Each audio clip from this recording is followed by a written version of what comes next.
yung hindi pala porket ibinigay po na ebidensya, tatanggapin na agad ng korte yon. Correct.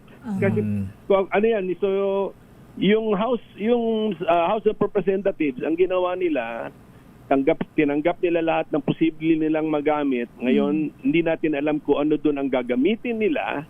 O, paggamit nila doon, pag-present nila ngayon, may procedure kasi yan to how to present the verbal testimony, mayroong verbal evidence yun, true testimony, may procedure naman kung papel lang yung ipe-present, ipapa-identify mo, kung object evidence, kung bagay, ganun din, papa-identify mo din, mga ganun. May procedure din yan. So, mamimili si House sa dami nung kanilang kinolekta, ano yung ipe-present nila sa Senado.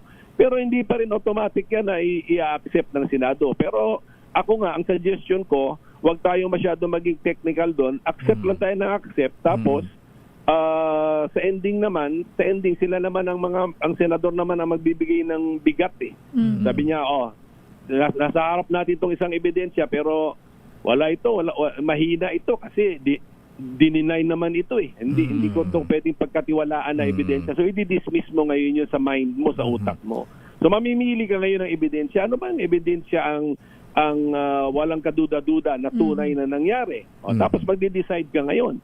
Ano ba ako? Ngayon, judge o politiko? O sige, judge ako. O sige, kung judge ako, ano ba? Guilty o not guilty? Ayun. Okay. Ganon ang proseso.